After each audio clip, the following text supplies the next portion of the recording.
All right, let's get right into it.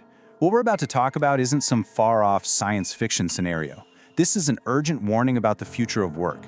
And according to some of the world's most powerful institutions, it's a future that's set to arrive before this decade is even over. 300 million. Just let that number sink in for a second. It's a number that should be absolutely terrifying, but most people have never even heard it. It represents a complete, fundamental shift in our economic reality. But what is it exactly? Well, it's the number of full-time jobs that Goldman Sachs predicts AI is going to wipe out by 2030.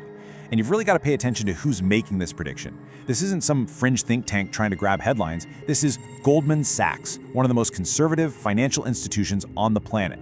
They are not known for drama. This is their baseline conservative forecast. And here's the most important part. They're not just predicting this future.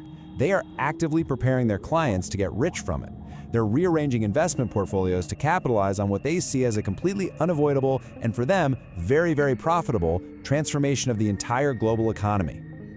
Now, I know what you might be thinking. We've heard these stories about automation for decades, right? But this time, it is different. In the past, it was always factory workers, truck drivers. They were the ones told their jobs were at risk. This disruption, this one, is coming for the professional class. The very people who believe that their college degrees made them safe. I mean, just look at this list. Accountants, lawyers, programmers, financial analysts. These aren't just jobs, you know? For generations, these have been the careers that defined the middle class. These are the brainy, skill-based jobs we all thought were immune to automation. And now, they are all on the front lines. And make no mistake, this is not a forecast for the year 2029. It is happening right now as we speak. Klarna, a huge financial services company, already replaced 700 human employees with an AI system. IBM just announced it's pausing hiring for almost 8,000 jobs specifically because, well, AI can do the work. These are just the first little tremors before the earthquake hits. And listen to this. This warning comes directly from Sam Altman, the CEO of OpenAI. You know, the company that created ChatGPT. The main architect of this technology is telling everyone, point blank, that society has to completely rethink the very idea of work because so many people are about to become unemployable. And if you thought that was blunt, check out what Jensen Huang says. He's the CEO of NVIDIA, the company building the actual chips that power this entire revolution. He's even more direct. He says all jobs will eventually be replaced or augmented. We are entering an era where human labor is becoming optional. So, what actually happens when you just yank 300 million paychecks out of the global economy all at once? It's not just 300 million personal tragedies. It triggers this catastrophic chain reaction that could bring down the entire consumer-based system we live in. Okay, here's how that cycle works. It starts with mass job loss. Then, obviously, millions of people stop spending money. Demand for everything, cars, houses, coffee, you name it, just plummets. So to survive, companies have to slash their prices and lay off even more workers. And that just crushes demand even more, accelerating this downward deflationary death spiral that is incredibly hard to pull out of. But here's the brutal, twisted irony in all of this. While millions of people are losing everything, their income, their homes, their sense of purpose, corporate productivity doesn't fall. No, it soars. All those trillions of dollars that used to be paid out as salaries are just converted directly into corporate profits for shareholders. What we're looking at here is the single greatest transfer of wealth in all of human history. But hold on, what about universal basic income, right? UBI. The idea that the government can just tax all those AI profits and give everyone a check every month. Well, the argument we're explaining here is that this isn't a solution. It's actually a trap that leads to a new kind of feudalism. I mean, just think about it practically for a second. For UBI to actually provide a livable income for hundreds of millions of people, it would need tax rates of 50, 60, maybe even 70% on those corporate AI profits.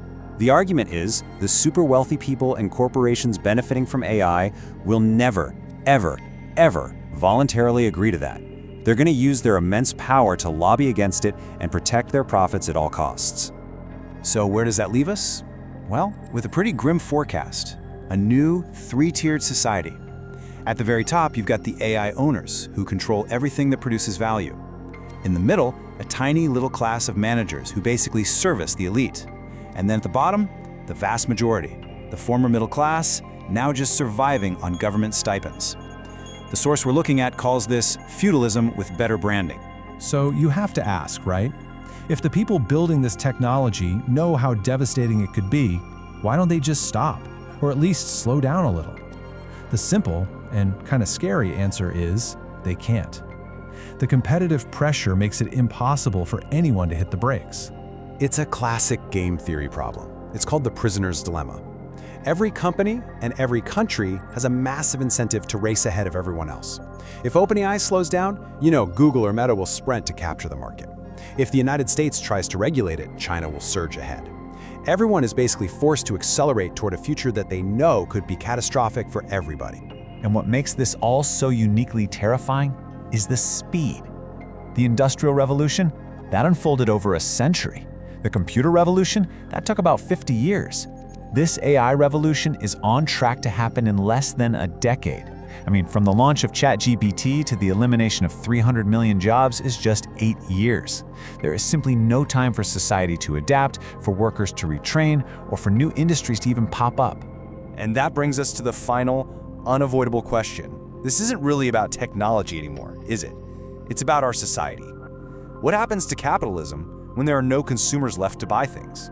What happens to democracy when the majority of citizens have no economic value?